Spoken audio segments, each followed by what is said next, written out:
जय जय राम कृष्ण हरे राम राम जय जय राम कृष्ण हरे जय जय जय. हा वर आला आणि त्याला समजलं की ह्या एका राज्यामध्ये विश्ववसु राजा आणि त्याची जी कन्या आहे मदलसा ही फार सुंदर आहे. तिने जगात तिची कीर्ती गाजलेली आहे. मग त्याने त्या राजाला पराभूत केला आणि त्या राजकन्याला घेऊन गेला. पण घेऊन जात असताना त्याने त्या राज्यातील ऋषी होते, त्याचं नाव आहे गालव ऋषी.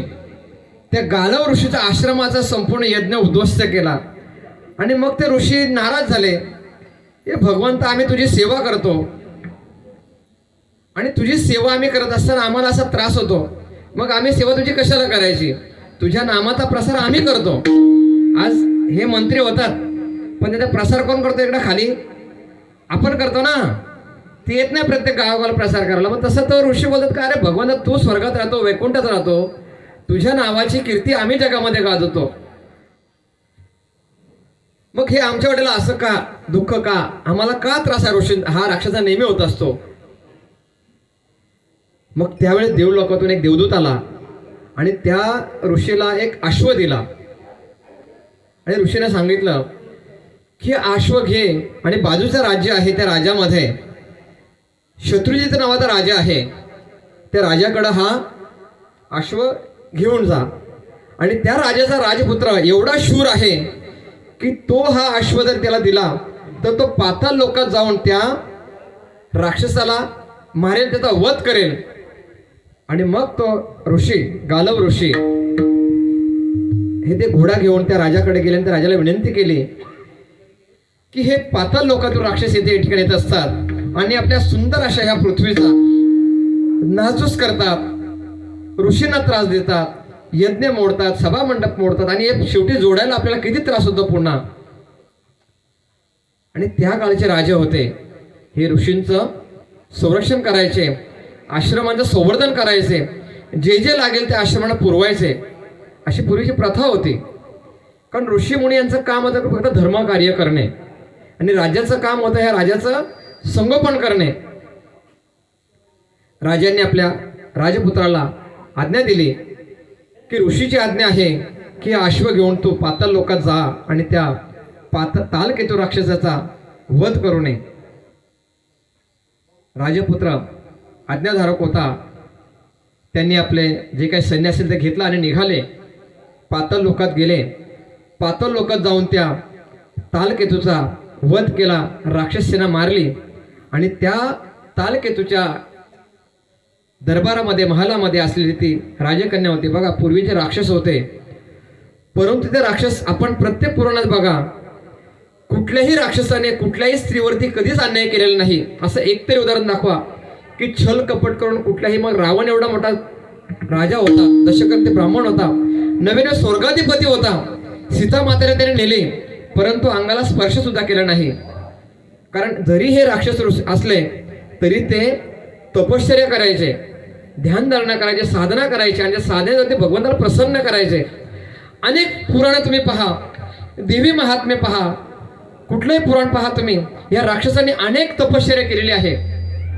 मग तसं आपण पाहिलं का तर कुठल्या देवताने तपश्चर्या केली का कधी? कुठल्या देवताने तपश्चर्या कधीच केलेली नाही. पण राक्षस हे तपश्चर्या करायचे, परंतु त्यांना काय द्रष्टा, त्यांचा मार्गदर्शक होता ना, तो योग्य नव्हता त्याला भेटला. त्यामुळे ते जाऊन काय करायचे, फसायचे जाऊन. त्यांना जे ज्ञान होतं, तत्वज्ञान, समाधान नव्हतं त्यांच्याकडं. कारण माऊली सांगतात ना, गुरु तेथे ज्ञान, ज्ञानी आत्मदर्शन, दरुशने समाधान अति जैसे. त्यांचं समाधान त्यांचं होत नव्हते. रावणाने संपूर्ण राज्य घेतलं, सगळं घेतलं, स्वर्ग घेतला, स्वर्गाधिपती झाला, सगळं झालं, पण शेवटी त्याचं समाधान होत नव्हतं. जसं आपण नवसू राजाचं पण कथा पाहिली, कारण स्वर्गाधिपती झाला परंतु त्याची आशा वाढतच राहिली नुसती.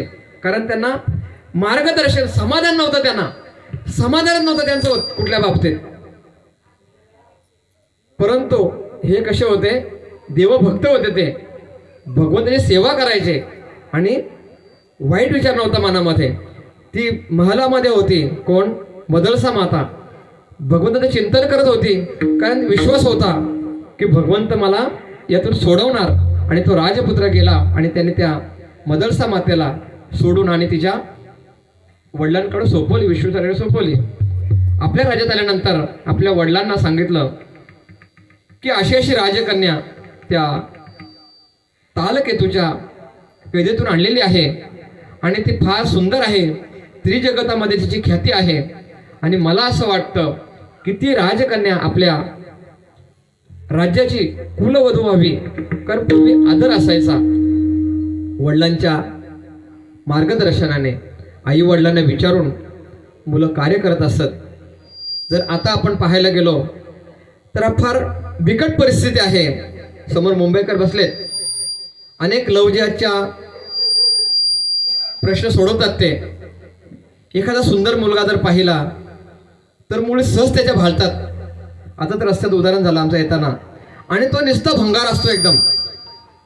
आवाज थोडा कमी ठेवला तरी चालेल, की त्याच्याकडे काहीच नसतो. आणि शेवटी फसतात जाऊन, आणि फसल्यानंतर मग इकडे नाही आणि तिकडे नाही, आणि शेवटी एक दिवस मरावं लागतं. आणि मरण सुद्धा साधं येत नाही.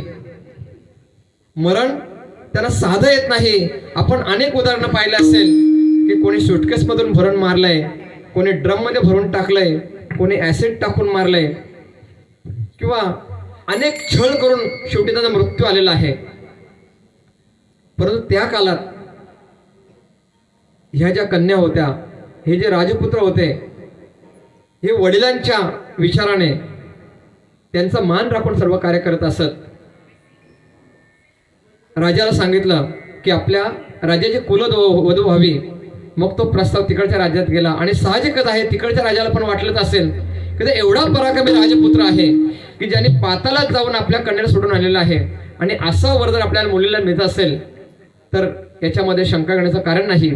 आणि इथे योग्यप्रमाणे त्यांचं लग्नविधी झालं, आणि दोघांमध्ये सामंजस्य, प्रेम खूप होतं. अनेक वर्ष त्यांचा राज्य सुरळीत चालला होता.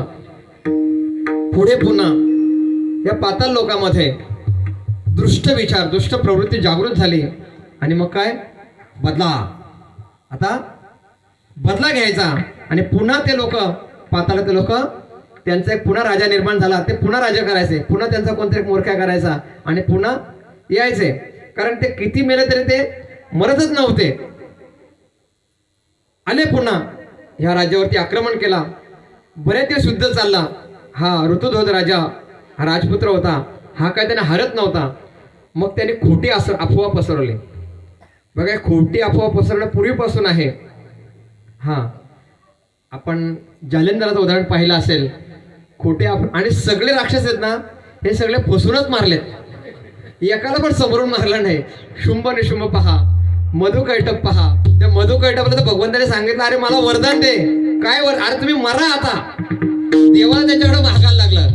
ते हारतच नव्हते देवाला, मधुकैटप राक्षस. देव बोलतो, आता मी तुमच्या शर्ती बोलत का, देवा मागा काय पाहिजे तुम्हाला मागायचं ते. तेव्हा देव बोलतो, आता एक काम करा, मला काय द्या, आता तुम्ही हे करा, मरा तुम्ही आता. ही सत्य परिस्थिती आहे. देवाने त्यांच्याकडे सांगितलं, बाबा तुम्ही मला एखाद्या, तुम्ही मरा आता. आणि ते दोघं राक्षस त्यावेळेस मेले. पुढं शुंभ निशुंभ यांना देवीने दोघा भावाभावांची मारामारी करून त्यांना मारले, त्यांना दोघांना. म्हणजे समोरासमोर एकाला पण कोणाला मारला नाही, एका राक्षसाला. आणि मग ती अफवा त्यांनी पसरली. त्या राक्षसांनी नगरात बॉम्ब पोचवली. काय पोचवली, का ऋतुध्वज राजा मेला. इकडं नगरामध्ये बातमी पोचली, ऋतुध्वज राजा लढता लढताना युद्धामध्ये मरण पावला. आणि त्या मदलसा मातेने कोणताही विचार न करता आपल्या तपश्चर्याच्या साधनेने आणि हा देहत्याग केला.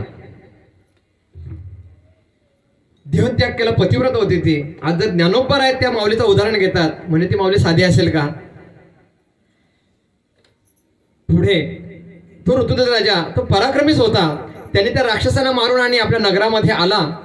नगरामध्ये आल्यानंतर पाहतो तर इकडे सगळं वातावरण शोकाकुल आहे. मग चौकशी केली की काय झालंय. त्यावेळेस त्याला सांगितलं की आपली जी राजमाता होती त्यांनी आपलं तिकडं मरण झालं, मृत्यू झाला याच्यामध्ये, युद्धामध्ये, आणि म्हणून त्यांनी देहत्याग केला. आणि आता त्या नाही आहे, त्या निघून गेल्या. आता ह्या राजाने अतिशय त्यांचं प्रेम होतं त्या मदलसा मातेवरती. आणि त्या ठिकाणी मूर्छित पडले. मूर्छित पडल्यानंतर जागृत झाले, परंतु ते देहावरती राहिलेच नाही, ते त्या धुंदीमध्येच राहिले. असे बरेच दिवस गेले आणि मग त्यांचा एक मित्र होता, त्याचं नाव होता नागकेश म्हणून. तर त्या मित्राला आपल्या मित्राची अवस्था पाहवली नाही. बघा, जीवनामध्ये एकतरी मित्र असा जवळचा असावा की ज्याला आपण जीवनातलं सगळं सुख दुःख सांगता यावं.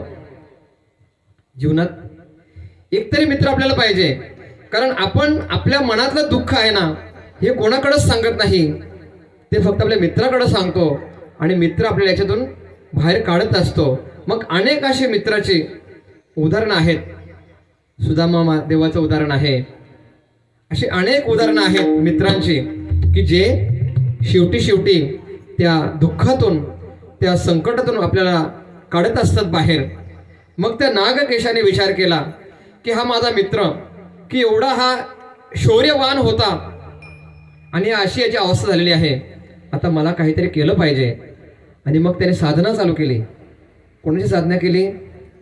सगळ्यात लवकर प्रसन्न होणारा भगवंत म्हणजे कोण? भोलेनाथ. भोलेनाथची साधना चालू केली त्यांनी आणि अवघ्या काही वेळातच भगवंत प्रसन्न झाले. कारण त्याची साधना ही निरपेक्ष होती, दुसऱ्यासाठी त्याची साधना होती. ज्या वेळेस आपण आहे ना महाराज, आपण आपल्या मनात कुठली भावना न ठेवताना आपण एखादं कार्य करतो तर ते कार्य लवकर सिद्धीत जातं. कारण करता करविता भगवंत आहे, तो जाणत असतो की याच्या मनामध्ये या साधनेबद्दल काही अपेक्षा नाही, आज दुसऱ्यासाठी परोपकारासाठी करत आहे आणि त्यावेळेस भगवंत लवकर आपल्याला प्रसन्न होत असतो. भगवंत प्रसन्न झाले आणि सांगितलं वरम गृही. त्यावेळेस त्या मित्राने, त्या नागकेशाने सांगितलं की भगवंता, मला प्रसन्न झालात आहात ना, तर मला एक वरदान द्या की माझ्या मित्राची पत्नी जी मदलसा माता, हिने देहत्याग केलेला आहे आणि आता माझा मित्र हा देहावरती नाही आहे, तिचा तर देहत्याग झाला परंतु हा देहावरती नाही आहे, तरी मला आपण ती मदलसा माता पुन्हा जिवंत करून द्यावी. आता भगवान शंकर असते, कारण संजीवनी विद्या तिथून आलेली आहे. ही संजीवनी विद्या भगवान शंकराकडनं आलेली आहे. बघा, आपण जर आपण पाहिलं ज्ञानोबारायांच्या चरित्रामध्ये, तर ज्ञानोबारायांनी सुद्धा याचा उपयोग केला संजीवनी मंत्राचा. आपले सच्चिदानंद बाबा मृत्यू पडलेले असताना आणि ज्ञानोबारायांनी त्यांनी जिवंत केले आणि ही संजीवनी विद्या नाथांकडून, मग मच्छिंद्रनाथ, गोरक्षनाथ हे नाथ परंपरेतून ह्या ज्ञानोबारायापर्यंत पोहोचलेली होती आणि तिचा उपयोग ज्ञानोबारायांना सुद्धा झाला. पण ज्ञानोबारायांनी न मंत्र म्हणताना त्या विद्येचा साक्षात्कार त्याला समोर झाला, कारण ते स्वतःच भगवंत होते ना. आणि मग ती माऊली जिवंत केली भगवान शंकराने आणि त्या राजपुत्राला पुन्हा दिली. पुन्हा दिल्यानंतर ती मदलसा माता होती, यमलोकातून जाऊन आली होती आणि यमलोकातून जाऊन आल्यामुळे तिने सर्व त्या ठिकाणचं पाहिलं की आपण या जीवनात आल्यानंतर काय होतं. जसे कठो उपनिषद आहे, तर कठो उपनिषदामध्ये जो यमाचा आणि त्या नचिकेताचा संवाद आहे, त्या संवादातून हा नचिकेत ग्रंथ तयार झालेला आहे. कठो उपनिषदमध्ये यांचा उदाहरण आलं सगळं त्यांचा, की हा देह गेल्यानंतर याचा काय होतो. देह जाणार आहे एक दिवस, कारण देह हे काळाचे, धन कुबेराचे, आणि हा देह कसा आहे, नाशिवंत आहे, पंचतत्वाचा आहे आणि त्यामध्ये जो आत्मा आहे ना, हा भगवंत आहे.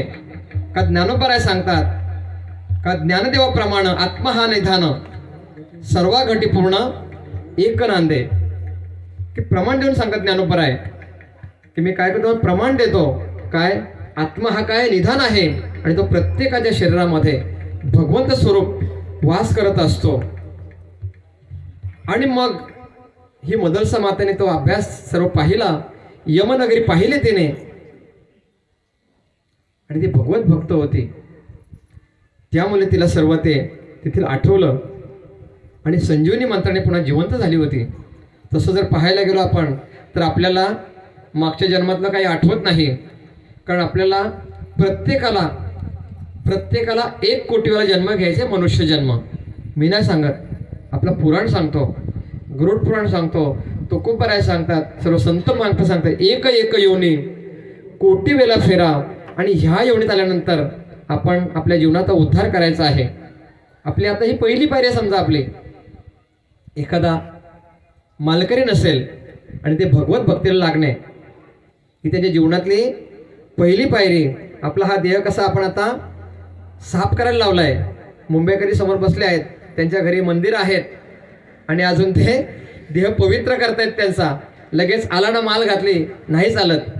कारण आमच्याकडं आता मगाशी उदाहरण झाला की एकच महाराजांनी 60-70 लोकांना माली घातल्या.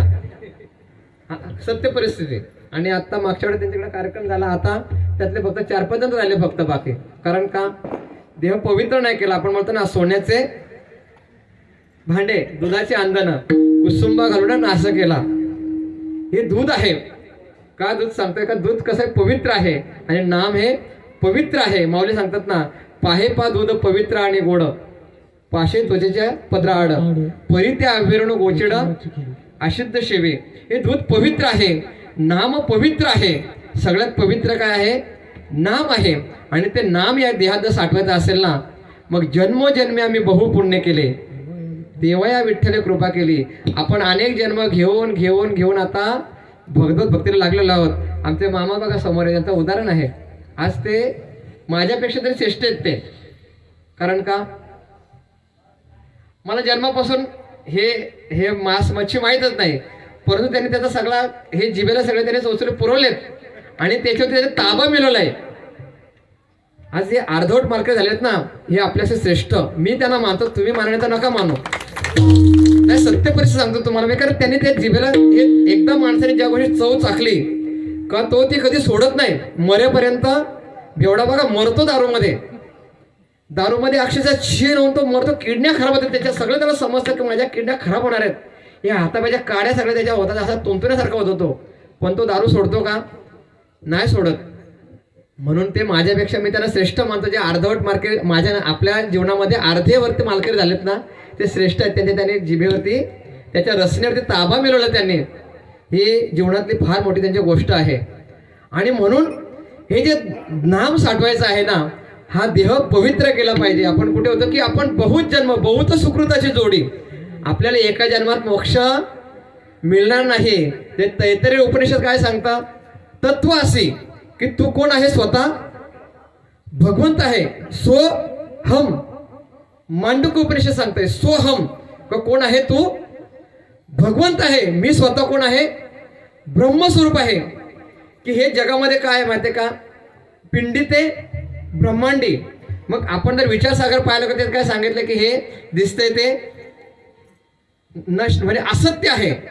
जगत असत्य आणि ब्रह्म, जगत मिथ्या आणि ब्रह्म सत्य. पण जगत पण सत्यच आहे. जगत पण सत्यच आहे. कारण प्रत्येकामध्ये सर्व घटी राम आहे. हे प्रत्येक गोष्ट भगवंत स्वरूप आहे. मग वृक्ष असेल, या योनी आहेत ना, 30 लक्ष योनी सांगितले वृक्ष माझे, अशा 84 लक्ष योनी. आणि त्या प्रत्येक योनी भोगून भोगून हा मनुष्य जन्म आपल्याला बोनस भेटलाय. भगवंताने दिलाय. कसा दिलाय? बोनस दिलाय. आणि हा बोनस आपण याचा सार्थक केला पाहिजे. आणि मग ह्या जन्मात नाही झालं, पुढच्या जन्मात झालं, मग असेच 1 कोटी जन्म. मग आपल्या कर्मानुसार गरुड पुराण काय सांगतो? वाईट कर्म केलं, गर्भामध्येच मृत्यू झाला. त्याच्यापेक्षा वाईट कर्म केलं, जन्मातच मेला. थोडं वाईट कर्म केलं, अजून मृत्यू. मग 6 महिने मृत्यू, वर्षात मृत्यू, तरुणात मृत्यू, लग्न झाल्यावर मृत्यू, मुलगा झाल्यावर मृत्यू. असे अनेक मृत्यूचे प्रकार त्या गरुड पुराणात सांगितलेत आपल्याला. गरुड पुराण जर आपण पाहायला गेलो तर गरुड पुराणाची निर्मिती कशी झाली? भगवंताचा आणि गरुडाचा संवाद. हे असे संवाद करून या सर्व पुराणांची निर्मिती झालेली आहे. विठ्ठला विठ्ठला.